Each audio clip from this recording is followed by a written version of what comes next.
I'm Alison Mason. I'm Stanley Bradley, and we're friends turned family, getting together to tell stories, laugh, observe, and think. This is the family meeting. Okay, here we go. We have another fun member of our family here. We chose her because of her ability to tell stories. This memory episode was one where we told a lot of stories. And so we are so excited to have Natasha with us today. Welcome, Yay! Natasha. Hi, thanks for having me. I'm so excited.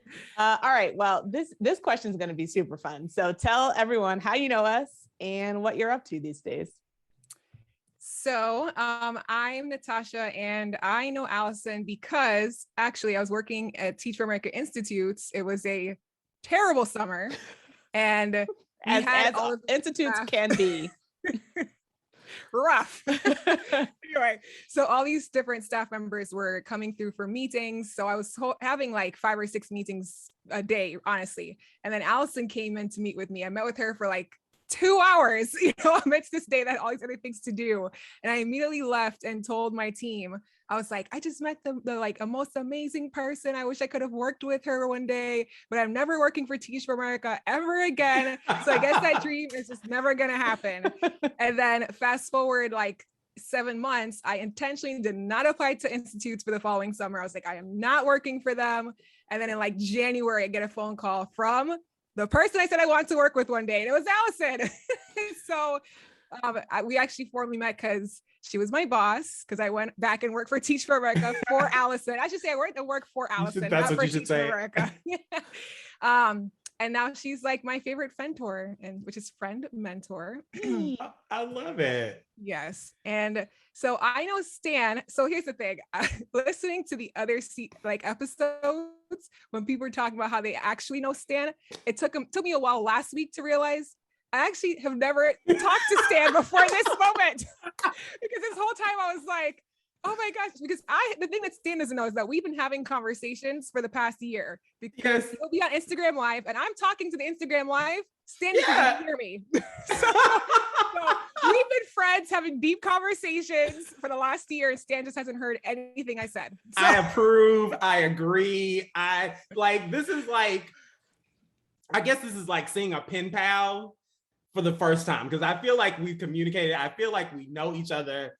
This is really like just meeting your pen pal for the first time. That's what we're gonna call it. Like, it's not like we're just meeting at all. So that's great. I like that. You're like my Instagram and Spotify pen pal. There you go. I would text Alison after listening to an episode of the family meeting, and I'd be like, the 3 of us had a great conversation this morning when I was washing dishes. Like, I literally talk back to y'all. I'm like, Stan, that was a great point. So I love it. I absolutely love it. Like, this smile is now not going to leave my face. I'm going to be like, my cheeks are going to be hurting, but it's all good. And so, yeah, that's how I know Alison and Stan. And so what I'm up to is that I'm in graduate school for sociology with a focus on applied community and economic development. So right now I am working in rural housing, doing research and like community development practices through like culturally competent design. It's a very interesting program working with like federal art institutes and architects and community members. So it's really exciting. And I'm doing research in counter-capitalist, anti-racist community development practices in low-income Black communities with a focus on housing and finance. So I spent a lot of time reading all of those books. If you're on Spotify, I'm motioning to a bunch of books behind me about racial capitalism. So that's what I'm diving into. And then on the side, I'm a college advisor for swimmers specifically. So I help them with recruiting and college access. So that's me. Okay, so I think we have to back up. Give a little bit more about who you are so that these like amazing things that you're doing and studying are in a little bit more context. So who I am, well, if you're looking at my little floating head on Spotify, you can't tell, but I'm a very tall woman, about over 6 feet. I'm in the 99th percentile of female height in the United States. Wanted a fun fact. So I really live life like around all the things that I love and I'm passionate about. So the most important thing to me is actually my friends. I love my friends, my family, I should use the terms. be on brand. They're really important to me. I really love food. That's like another big thing in my life. Like a silly part is like I love the idea of love and all the things that come around it. Every Lifetime Christmas movie I watch, even though I know the ending when it starts, I still watch it and then get mad that I knew the ending when it ended. And I love living a very dramatic life and then telling everyone the stories about my dramatic life. And anyone who's been around me for extended periods of time will tell you things just happen to me. And then I love calling every single one of my friends and telling the same story 7 or 8 times to every single friend so they know what happened in the day. But I'm also just really passionate about like equity, racial justice, and then mostly specifically with children. I love working with teenagers specifically. And so all of those things, my life revolves around all of those things, the things I love and the passions I have. And so that's really important to me. And then most recently, I guess in terms of who I am and how I show who I am to the world has increasingly revolved around kind of recently becoming like having a disability. And so I'll talk more about that because that's pertinent to the discussion today about memory. But even though it's not who I am, it definitely alters how I express who I am to the world in relation to like the people I love, the things I love, how I engage with them, how I'm able to work in my passion. So that's a bit about me. Yeah. Yes. I'm so excited. So excited. Also in my mind, I'm planning that when the pandemic is over, how we're getting together, like in person, in real life. So yeah, I'm so excited for this conversation. Yes. Okay. So like I said at the beginning, and like I think is already evident, Natasha's a storyteller. And so when we did the memory episode last time, we told so many stories. And so when we were trying to figure out who to invite for this, Natasha was a like clear winner, natural choice, even though I was like, I know you haven't met her, Stan, officially, but that's fine, right? We'll work out those details. So let's start with the questions from last time. Tell us about your earliest memory. My earliest memories, memories, if you prefer. Memories. I always take a chance to tell an extra story. So, so my earliest memory was right around the age of 2. And I didn't realize I had this memory until much later in life, but I'll walk through that essentially. So, when I was around 8 or 9, my mother brought me to a hospital to visit someone who was admitted. And I remember walking into the hospital, into a hallway, and it was like immediately my body remembered I'd been here before. Like it was like a memory I didn't even know I had that was like just unlocked being in that hallway. And all of a sudden, all these memories came flooding back to me. And I realized I had been to this hospital before. So I turned to my mother and I was like, is this where I was admitted when I had meningitis? So I had meningitis when I was 2. I was admitted to the hospital for a couple of weeks. And I mean, I was so young that people didn't think I would remember that. But being back in the hospital, it was like my body immediately remembered that I had been there. And I pointed to the hallway and I was like, that's the hallway I was in when I had meningitis. That's where my room was. And mother was so shocked. She's like, how could you possibly remember that? But I specifically remember laying in the crib and like looking out towards the green lawn that was outside my door. And there was like 2 sets of bars. It was the bar for the crib and the bar for the gate outside the hallway. And I remember laying there and looking out through 2 sets of bars for an extended period of time. And as soon as I was standing in the hallway perpendicular to where my room was, I was like, that's where my room was. Because I remember that lawn and what that looked like. And the other thing I remember too is that my aunt would drop toys into the crib. And so I don't have like a clear picture of the person that's putting the toys in my crib, but I know it was my aunt.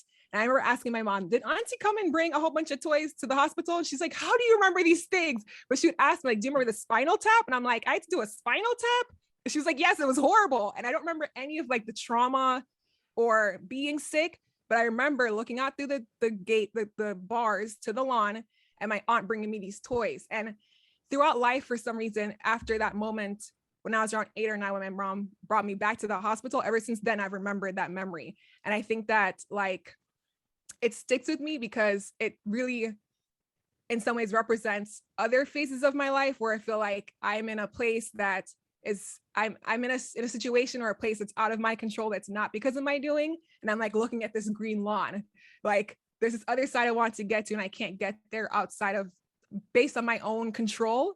But at the same time, I always remember people coming to me and supporting me, like my aunt with those toys. And so I feel like whenever I'm going through situations, I remember that memory. And I'm like, even though I'm behind these 2 sets of gates looking out at the lawn, people are going to come to me and support me and like be there with me. So I think that that's why it replays so much in my mind now. My other memory is when I was around the age of 8, and my mom brought my brother, my cousin, and I to a zoo camp. So they built this really big tree house at the zoo in Jamaica where I lived, and it was like the best new thing. And it just opened it. They had a summer camp. So my mom dropped us all off in the summers each day for the camp. And what I remember about the camp was, one, I got into the first altercation I've been in my life, and it was only one of 3. And what happened was there was this girl who would follow me around. It didn't matter where I went, she was behind me. And I just remember we were in some kind of session, and I was like, I'm going to go to the bathroom because this girl would not leave me alone. And so I get up and go to the bathroom, and I turn around at the bathroom door, and who is behind me? And I'm like, what are you gonna do, pee with me? Like, why are you? And so I lost it. I lost it at that door of the bathroom. I was like, you cannot come in here with me. Like, why won't you leave me alone? And then the other thing I remember about this camp is that most of my memories are with my brothers. There was 2 different age groups of classes. There was one for the younger kids, which I was in. My brother is 6 years older than I am, so he was in the older class of the teenagers. But I remember sitting on his lap and being in all of his sessions. So I'm like, did I ever go to my own class? And at the end of the, I don't know how they were like, we're missing an 8-year-old, because I was with the teenagers the whole time. But I remember being like, these children who are my age are so annoying. I don't want to be around them. So I'm going to go to the teenagers. And I sat through all their sessions, pet the snake, all the rest. And at the end of the summer camp, they had like a little show and tell. So they laid out all of the work from all the kids, like in a row for the parents to come look. Me and the parents were learning what the 8-year-olds did during summer camp. I was walking through like, oh, y'all were busy this summer. Y'all did all of this. And then when it was time for the program to end, you're supposed to like collect all your papers to take home. My mother and I walked out, I think, with one piece of paper, like a singular paper. I had no activities to take home. And to this day, I'm like, how come nobody came looking for me? You just let me sit with the teenagers the whole summer. Like, but oh, she cool. There was like no attendance taking, nothing. She's fine. She with her brother. She okay? Yeah. And so that's another really early memory that I have. And it sticks out to me because something that's still very true about me is that I get bothered when people around me 24/7, 365. Like, I get really like, please just give me some air. And I think that's the first time I have a clear memory of being so bothered that it caused me to yell at someone, because I don't normally yell at people. And I've only done it 3 times in life. So that's how significant it was. And then also, like, I've also always had friends who were significantly older than I am throughout life. And I think that was also one of the first times I can remember where I was able to make a choice, like leave people my age and be like, you all are so annoying. I'm going to go over there. You can find with the teenagers. And I've continued that. That has been true throughout my life. So those are some of my earliest memories. I love it.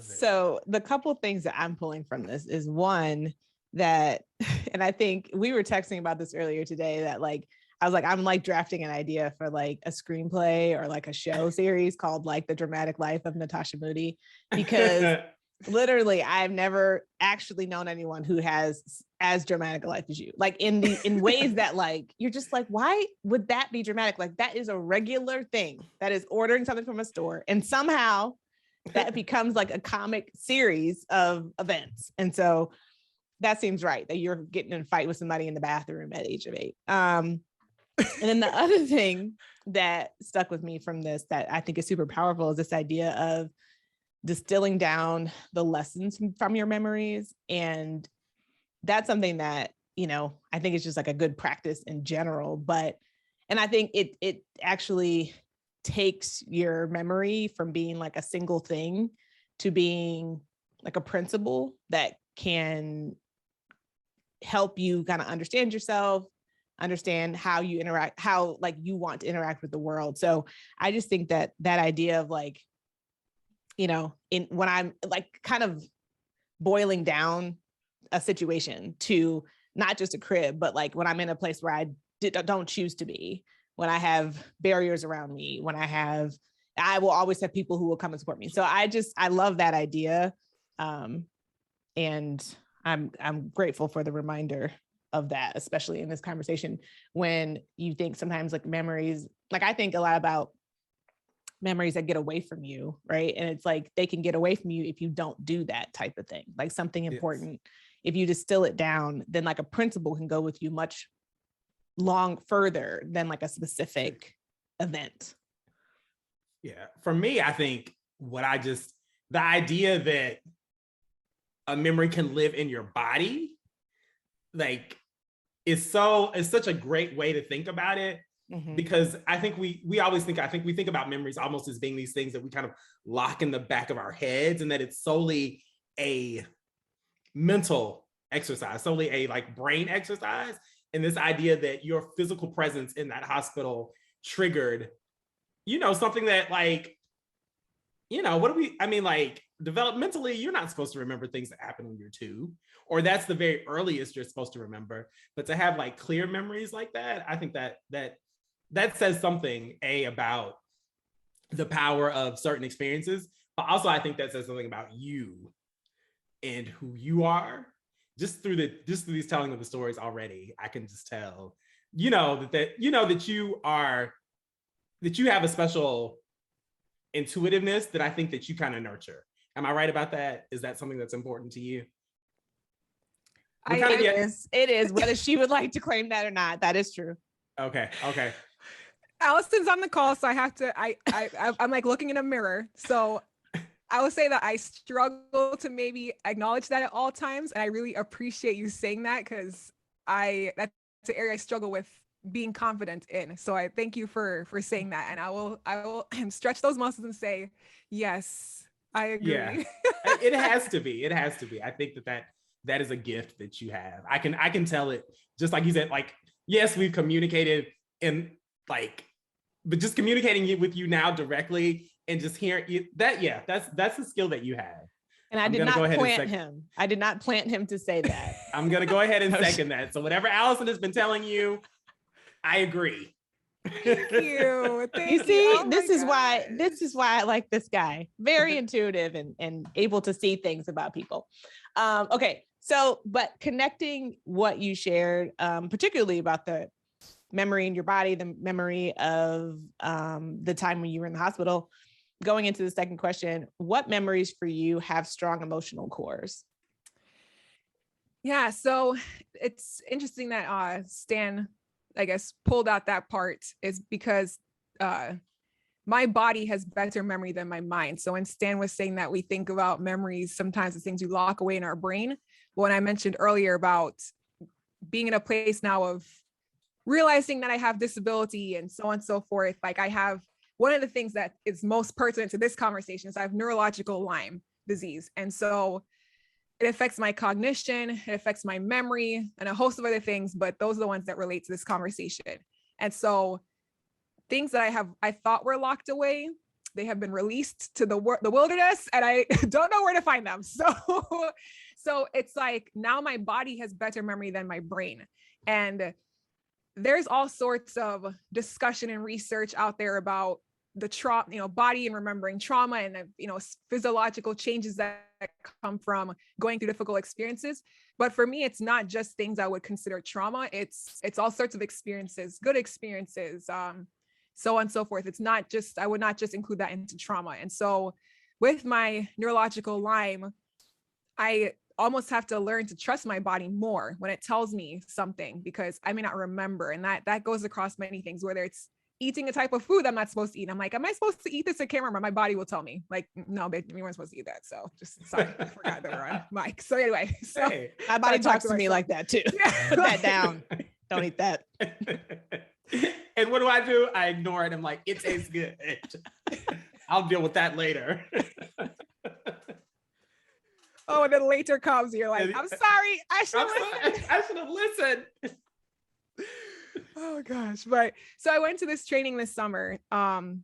Actually not long after, or I went to this training not long after listening to your podcast, the first season about memory. And there was this facilitator, his name is Manuel Carmona Jr. It's from this organization in Michigan. And in his introduction, he said something along the lines of returning to his ancestral land, and that even though he was not born there, his ancestors were from there, and that the land knew his feet and his soul knew he was home. And I was like, oh my gosh. And that just hit me. Like, I missed half the training after that because I was just thinking about that quote. But it's almost just like, to me, that whole my body remembers things, because he was saying that he wasn't from there, but his body knew, like his feet was on the soil and his soul and his body knew he was home. And I was like, oh my goodness, that is what I experienced throughout life. And I hadn't heard, I don't think anybody else really talk about it in that way. And so for me, the memories that have really strong emotional cores are really tied to location. So when I go to Jamaica, which is where I'm from, where I was born, where I lived until I was 12, when I go back to Jamaica, even when I just see the island and my feet touch the ground, I feel this joy, I feel this wholeness. Like, I feel completely differently than I do in the United States. And when we moved to United States, my family moved to New Jersey. And that was a really difficult period for me. For one, I'd experienced racism for the first time that I could remember. And all the things that came along with that, it was just new and confusing to me. At the same time, there was a lot of turmoil in my family, with my parents and like their marriage. And then I was like in close proximity to my parents for the first time, because in Jamaica, I was always at swimming or school or at the neighbor's house or something. And so there was a lot going on in New Jersey. And so I went back there when I was about 24. We left New Jersey when I was 14. And so I went back when I was around 24. I had not seen the town I lived in. And I remember saying, oh, I want to go for the day. There's so much fun things and places I want to eat. I took a train in from New York, and I got off the train and I felt this like angst and confusion. And like, I was like, I can't stay here. And I was like, no, you're just being weird. Like, just continue. And after an hour, I hopped on that train, went right back to New York. I was like, I can't stay here. Couldn't do it. That speaks to me a lot, because I think that we ignore that intuition sometimes, right? And stay in places where we shouldn't. We really do stay in places that we shouldn't, because we, like you said, you're discounting that memory. And like, even though you didn't, like you said, again, you're feeling it in your body, which again is powerful. And intellectually, you're thinking, oh, I remember these fun things. But your body is like, no, you also remember, like you said, I can only imagine what it's like to come from Jamaica into New Jersey and experience racism for the first time at the age that you're at. Because like, that's when it starts to show up for most of us, right? Like, you're leaving the naivete of childhood. But I feel like, at least as a person born in the United States, born in Alabama in particular, I was, already having those tools be developed for me, like since I was young, right? But I can see how, like, all of that, and just the fact that it comes out, you said 12 years later, that's some power. That's powerful. Yeah, thanks. It was interesting, and I'll tell an example about the first time that I got hit in the face with racism, and I just was like, "What is this?" And I mean, I knew that racism existed. In Jamaica, I remember I would watch, like, my parents would watch CNN, BBC, and then Jamaican local news just on repeat the whole day. And then, not Sex in the City, Young and the Restless at night. So that's what cycled through our house. It's like CNN, BBC, Jamaican news, Young and the Restless, CNN, BBC, Jamaican local news. So I remember I'd watch it, and there was this understanding in my mind that America is racist. That's something I knew, like, somewhere in the atmosphere. But when it was happening to me, I was like, is this, how they have that meme where the person's like holding that butterfly and they're like, that was me. I'm like, is this racism? It is. Like, oh my gosh. Anyway, so then the other places that I guess are significant is like Florida, where I live now. This is a place that I have never come to really fully by choice. I've always been brought here, brought back here, brought back kicking and screaming, kept here kicking and screaming. And in many ways, this is my crib from that hospital. Like, I feel like I am here and I'm looking through two sets of gates, and I'm like, I just want to get to that green pasture. Like, where is it? And so being here, and it's interesting because I've been back in Florida for 4 years now. And I thought that over time I would get to a place of like, I'm comfortable. And no, my body is still like, you are still in that crib. Like you need to get out that crib. And so there's been also just a lot of personal turmoil with my family that's connected to Florida. And I think also just this being brought here, not by choice most of the time. My body just remembers that. And even when I travel somewhere else and I fly back home from a trip, I feel like the tenseness in my chest, like when they're like, oh, we're approaching Fort Lauderdale airport. I'm like, like my chest gets all tight, so yeah. And then the other place that's really significant is Michigan, where I went to university. I lived there for 5 years. And it's interesting because when I was in college, that song by Asher Roth, I Love College, came out. Do you remember that song? Like, I love college, I love drinking. No, we were out of college when you were in college. Well, yes, but it was a very popular song. But then again, you were in Atlanta, and it was like a very. Let me stop there. Anyway, I was in Michigan. I was in Michigan. It was a popular song that came out that basically this guy singing about how he goes to college and he drinks and parties and he loves college so much he would do it all over again. That was not my experience. I partied like 5 times a year. I was crying Monday through Sunday about homework. Like it was really rough. But when I'm in Michigan and I go back there, and I've been back quite a few times, I feel this immense sense of pride. It's not joy. It's not like a joyful pride, but it's like, I really finished this. And I go home and I'm so proud to be an alumnus of that school and, all these things. And and then one place that in America, at least, I experienced like pure joy, and prayers in my hearts to them right now, because it's a tough time, is something about that place. I have been like 6 or 7 times in my life. There's no real like strong connection between me and New Orleans. Like I have some family or something significant happen there. For whatever reason, my foot crosses that city limits and I am like a whole new person. Wow. Whole new person. Like people who've been to New Orleans with me are like, who is this alter ego that pops up in New Orleans? I am like a whole new human. I've gone probably 3 times by myself. I get a hotel in the French Quarter, walk around, meet people who live there. I have like 10 friends I've met just from like showing up by myself. I love it. So it's just all it's to say is that all these memories have strong emotional cores for me, but it's not like a specific instance. It's just a whole location tied with a whole series of memories that my body remembers. Wow. I feel like New Orleans is like that if you like it. Like if you I think that's it. Like it's one of those, like for me, it is not that place. Like I can do it, but I can also not do it. But what I found is like people who love New Orleans, like they love it immediately. And they're like, it is the center of my joy. I 100% agree. I know several people like that. To me, New Orleans is like the color purple. It's like people who are passionate about the color purple are just like, this is the only color. Like the other colors are like, it's subpar, right? You are a purple person. You're a New Orleans person. All my people who love New Orleans are deeply committed in their souls to New Orleans. But I'm like you, Stan. I can do it. I cannot do it. For me, it's about who I'm with always. Yeah.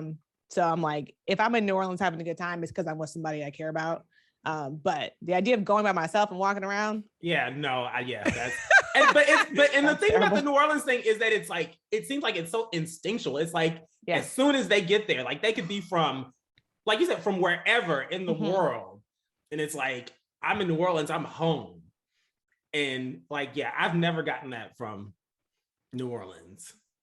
But I feel like, I will not invite y'all to New Orleans with me. But you know what? We could hang out. Because your New Orleans is probably very fun and I would enjoy it. But then I'd be like, okay, I'm ready to go back to Atlanta now. After about a week, I'd be like, okay, I'm ready to go back home. Sorry, go ahead. I totally resonate though with what you're saying about things feeling almost like they don't make sense in your mind and just make sense in your body. Like that's how I feel a little bit about Ohio.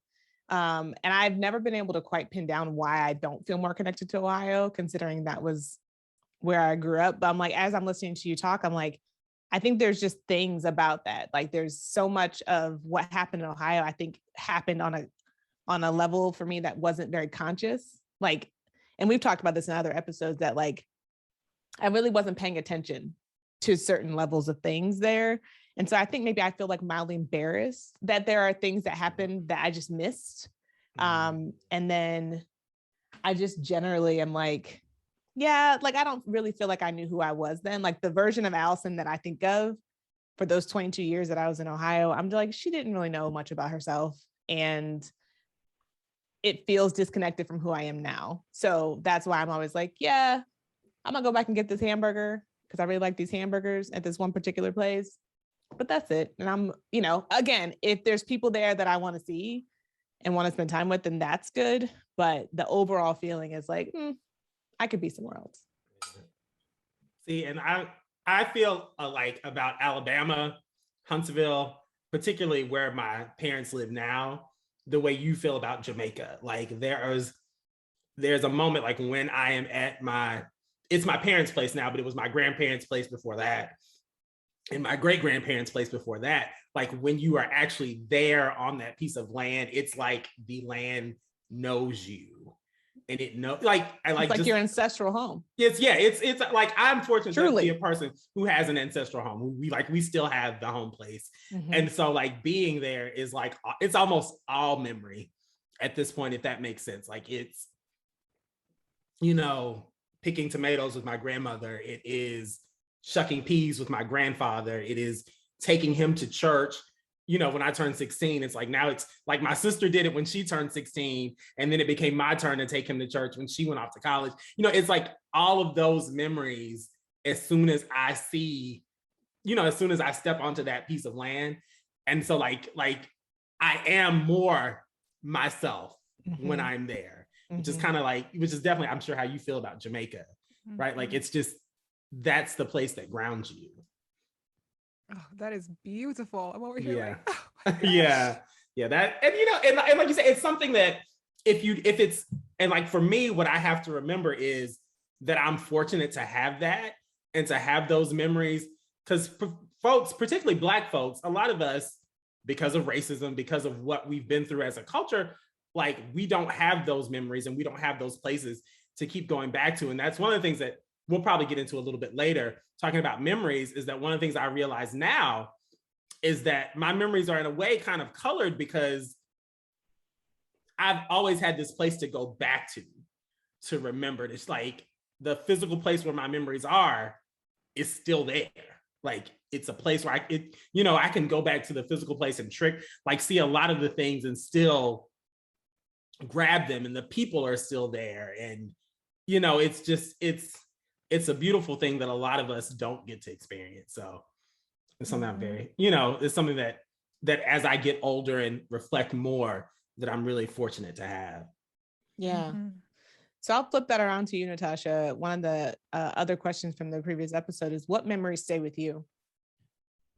Some of the memories, and I was thinking about this and I was trying to be like, there must be something more positive maybe that comes to mind, but really the things that stick with me the most that I do not forget, lime and all, is that every time someone told me that I could not succeed or I was not capable, or, whether it was a personal thing or it was a racism thing or whatever it was, those memories are so clear to me. And they really stick with me. And I think that in a lot of ways, they motivate me because I really am like, oh, you think just because I'm Black, I won't succeed? Well, I'm here to prove you wrong. And I would hate to prove you right. And then just, allow you to be like, see, there goes another one. And some of the earliest memories I have of this, I was in Jamaica and there was a swim meet. So essentially in my swim team in Jamaica, there were multiple training groups and you got promoted based on your ability and the coach's discretion. So there came a point where there were people my age being promoted to the higher training group, and I was not being promoted. And the coaches were saying it was because I was not as good or strong of a swimmer as these other people. So we were all in the same age group. We have our swim meet, and the swim meets, we swim our races according to age. So like 5 and 6 swim together, 7 and 8 swim together, so on and so forth. Well, this one particular meet, instead of giving medals, they gave out glow in the dark frisbees. And I was a competitive swimmer for 18 years. It's something I worked really hard at and did for a really long time, but I am not somebody that really gets motivated by winning. That was something my coaches would get very upset about. I'm like, second, I did my best. Like, I wasn't somebody who's like, that was not what got me into the pool working hard every day. It was like, I want to win. That wasn't a part of me. So when I was little, my mom would come and say like, oh, you want to win? You want to get the gold medal? I'm like, but this meet, they had that glow in the dark frisbee. Listen, like I was ready. So I had one race. I knew I had a good shot at getting this frisbee. And so I took off, put my head down, swam as fast as I could, touch the wall, and I won. And all I could think about was this frisbee. I didn't see who was right or left, who I beat, who I didn't beat, what time I swam. So you had to walk out of the pool, get out of the pool and walk to the coach's tent to get the frisbee. So I'm like rushing over to get my frisbee, and it was my swim team who was hosting the competition. So it was my coaches who were handing out the frisbees to the winners. And I got to the tent, and my coach refused to give me the frisbee. And this whole, like, from the time I got behind the block, swam my race, won the race, walked over, I did not think about who was in my heat. I didn't care about anything. I just wanted that frisbee. But the thing was, two of the girls in that heat were in that higher training group. And they were upset that like I had beat these two girls from this higher training group. And that drama continued until I retired. It actually was a big influence in the reasons why I retired when I did, actually, was that that coach continued to be the coach over the Jamaica national team for a long time. And so, and I always think back, I'm like, I must have been like 8 or 9 at the time, maybe even younger. And I'm like, which adult withholds a frisbee from a child because they're mad that she beat somebody that she favored?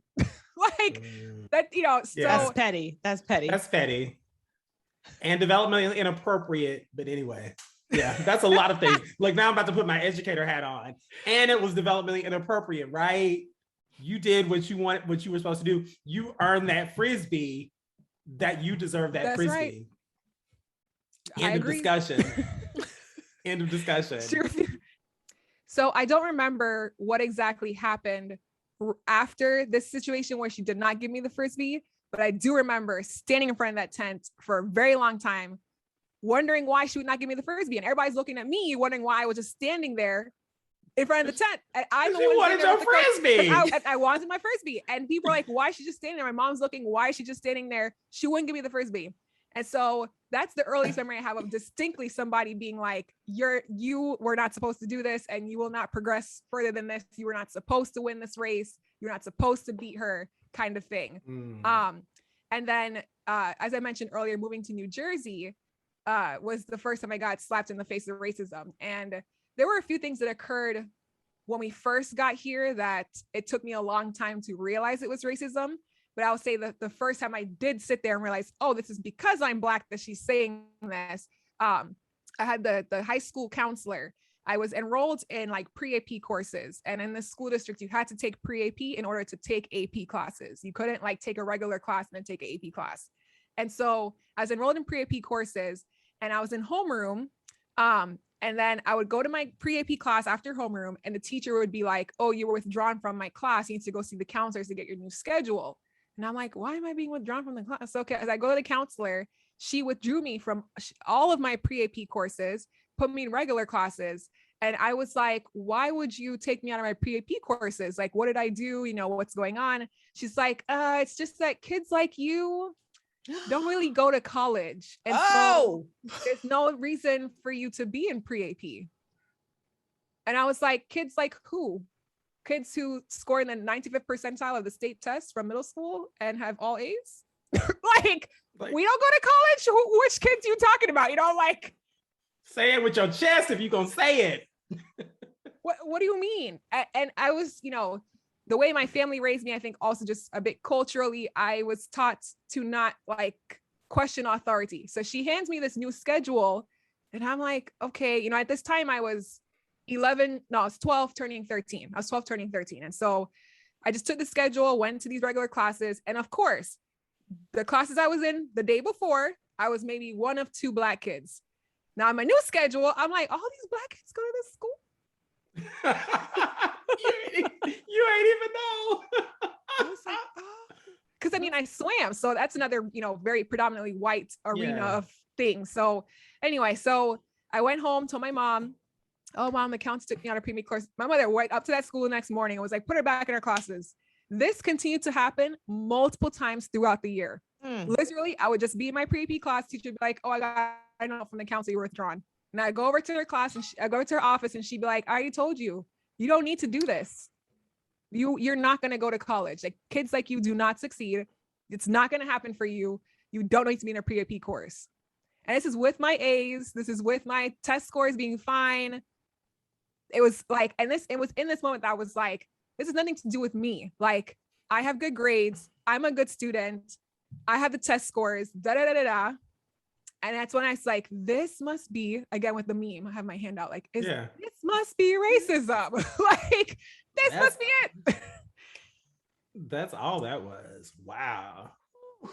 And I will say, there was a time after I finished college that I tried to find her because I couldn't remember what her name was. I was Googling like, counselors at this school. And I was like, I wanted to email her a copy of my diploma to let her know she was wrong, but I was like, it was because I ended up moving from New Florida my junior year of high school. So I didn't get to actually finish school there. So she wouldn't have known what I did in my life, but that sticks with me a lot. Cause I was like, she had power over me and that she decided my classes. Thankfully my mother is someone who understands the school system enough, even though we're from a different system. Yeah. She understood the system enough, was in a position to be able to come to the school, all of these things, right? For her to be able to come and advocate for me. But if I didn't have my mother to do that, there's no telling. There's no telling. And sorry, go ahead. No, I was gonna say, there's no telling how many students that she had done that to before.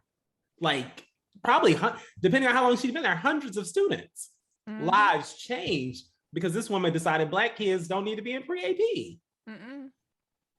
And talking about it reminds me that we took the PSAT and it was a big deal at this school. Most schools is like, the kids think it's like a free day from class, but at this school is a really big deal because it was a smaller town and the reputation of where the child goes to college was a big deal. Like if you went to a state school, why did you even bother to go to class? That's how they used to treat stuff. Like they're real, like literally. I remember watching seniors bawl their eyes out in April or May because they're like, I have to go to a state school. Like my family's gonna disown me. Like it was real crazy. Anyway, I went to a state school, so it's not shade to state schools. Anyway, this is how the town was. This is just how people operated, how they spoke. You go to Ivy League or you go to like NYU, maybe like that's where that buck stopped. And so we take the PSAT and they would actually send our scores to the colleges to get those like interest letters based on your scores. And it was a huge deal. We would have homeroom. They would give the letters to the homeroom teacher and the homeroom teacher would announce. They'd be like, Alison, here are your 3 schools. Stan, here are your 3 schools. Like it was a big ordeal. So we took our PSATs, I focused, did all the rest of it. Then it comes time for us to announce the schools that the letters came from. So they're going around, so-and-so, Joey Jr., Yale, Harvard, Columbia, Susie Senior, this, that, the other. And then the teacher comes and puts down 2 letters on my table and doesn't say anything and walks away. And I was like, oh my gosh, like what is... So I look and the one letter was from Montclair State University, which in our town, again, no shade to Montclair State, it's in our town and I'm at high school and class and people were like, if you went to Montclair State, you might as well just slept for 4 years. Like that's how they would think about the school. So I got Montclair State, so I was devastated. And the other one was for Tulane. Now in the Northeast, Tulane at the time was not very well known because it's a school in the South. Yeah. And their logo, now I understand New Orleans and Tulane, but 12, 13-year-old me, the logo was like some like graphic art that's real Tulane, like very bright and stuff. And I was like, there's a college where a child drew the logo, like it's a real school. And I was mortified. And even if I had not had those ideas from hearing what people said about those types of schools around me, the way the teacher, like proudly announced every letter, then came silently and put down those 2 letters. So fast forward, I had another meeting with the college counselor because she was trying to keep me from enrolling in AP courses the following year. And she goes, I'm not enrolling you. We keep having this conversation. And she's like, that's why I held your letters after the PSAT. So letters came for me and she kept them in her office and did not give them to the counselor to give to me because according to her, why bother plant dreams in my head for schools that I was never going to be able to go to? What were the schools? I don't know. I did not get those letters. She never told you? They were gone. Those letters ceased to exist. Because I remember sitting in the class and I'm like, there was a girl, Ariel, and I was like, Ariel, what did you get in the PSAT? Because I see her stack of letters, and I'm like, what did you get? My score was higher than hers. And I'm like, no, math is not mathing. Like, yeah. How, you know. See, like, knowing what I know, being from the South, like getting a letter from Tulane is awesome. Right. Because like, you know, and that was back, like I'm older than you are, but you know, like that was a big deal. Like Tulane has always been a big school. So some of that's regional, but also like Black girls scoring on a PSAT, or you can go to wherever you want to go to school. Like if you can like, no, that's crazy. You probably got more letters than anybody in the class, to be quite honest, because you were a Black girl who scored high on the PSAT. Who's also like excelling at a predominantly white extracurricular as well. Yes, like come on, dude. It was something. And interestingly, you know, we moved to, well, I'm going a bit off the track here, but not really. But when I moved to Florida, we moved to a predominantly Black school. I started attending a predominantly Black school, and within that school, even the staff would say like, kids from this school don't go to college. Like, and I specifically remember being in a US history class, and they brought in military recruiters to the class to talk to us. And at the time I had signed a national letter of intent to swim for Michigan. And so that's where I was going to school. It's like a legally binding document that I signed that I'm going to go to Michigan. And so they came in and they were saying everyone should sign the sign up for the form. You want to talk to a recruiter one-on-one. At the time I was 15. And so, when I moved from Jamaica, I ended up being young for my grade. So I was 15 senior year. And I was like, I don't think I'm allowed to sign this because I'm 15. Like, don't you have to be like an adult to say you want to be in the military? And he's like, no, you can sign it. And I was like, well, I don't feel comfortable signing it regardless. And I already have my situation set up for next year. This man stood there in front of the class and berated me. Like, you think you're going to finish at Michigan? You think that kids from this school go to Michigan? So what, you have your fancy scholarship? You think, what if you get injured? What happens? I'm like, they have like things for that. Like, they don't just kick you out the school. It's like, there's stuff for that, you know, like, he's like, oh, what if you go there and you swim slow? What if this? And I'm 15 again. Like, I keep thinking, like, I was a high school teacher. I'm like, I would never talk to a 15-year-old that way as an adult. Like, who, you know, what is going on internally with you that you talk to a child like this? But also my teacher who works here full time and teaches me every day sits here and lets this happen. And I'm like, so do you agree? Like, you look at my face every day and you think that I'm being ludicrous for going to that school. And I went back to my high school a couple years ago to get a paper I needed. And when I showed up, I said to the receptionist, like, oh, hi, excuse me. You know, I need this paper to sign up for this. She was like, from here? And I was like, yes, I went to school here. And she's like, what are you doing? What do you need this for? So I was saying to her, oh, I'm signing up I want to go to grad school. I have to take some prerequisites. So I need to get my high school transcript. She goes, graduate school?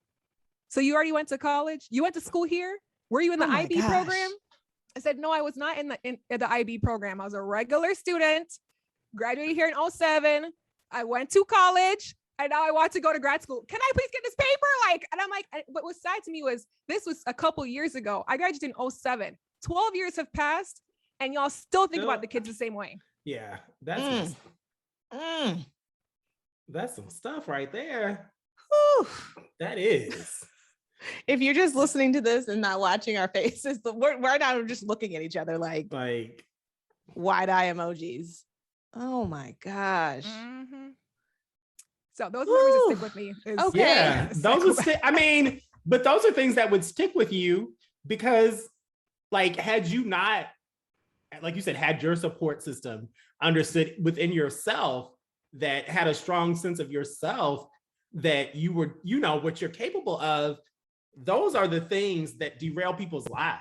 Like, those are the things that, like, and like, again, if you believe that, you literally take a different choice. Like, after that, they're like, should I do this or that? And you're like, no, like, that voice in my head is telling me that I'm not capable of that. And so I will not choose whatever. You will not choose the authentic thing, whatever you really believe that you can do, whatever you actually want to do.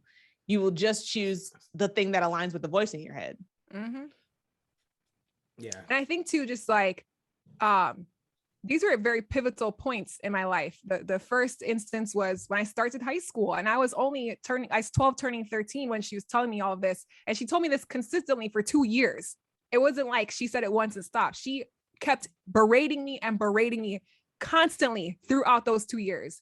And then this last instance in the school in Florida was the beginning of my senior year. That's when you should be encouraging children to explore what paths are ahead of them, so on and so forth, instead of being like, you won't be able to do that. And I'm like, well, obviously the coaches in Michigan think so, because they wouldn't give me a scholarship. I'm like, but you also at that point have evidence. And so like your bias is like, you're like, I won't even look at this evidence. Like what matters more is this person's skin. And so all that comes with that is the evidence of what I think, not what's actually in front of me, which is this person's transcripts and how they have performed for the last 3 years at yeah. And like you said, like, and I'm thinking about what your transcripts probably look like. The fact that you are, younger. So you're accomplishing this while you're younger than most of your peers, right? So I'm just thinking about, like you said, Alison, looking at all of the evidence and being like, no, this is actually not like, I believe what I believe. So I'm going to try to, because like at this point, now you're purposely, like you're being like, the first time I could be like, okay, I'm reinforcing my stereotypes of folks. But now that you defied this stereotype, I'm going to now purposely put you back in that box. That is ridiculous and shameful. And the sad fact is, and I know we have to transition on, but the sad fact is that a lot of our kids go through that. Mm-hmm. And then the even sadder part is that a lot of the people who do that to our kids look like them. Talk about it. And that is a thing that yes, we know that we can, we know structural racism exists, but until we recognize that we do a lot of that to our kids, we're not going to break that cycle. We're not going to let them get free because we still haven't gotten over our internalized things that we think about, the internalized systems that we've set up in our heads that say our kids can't do what we know they're capable of. But that's another episode. Ooh, that's another episode.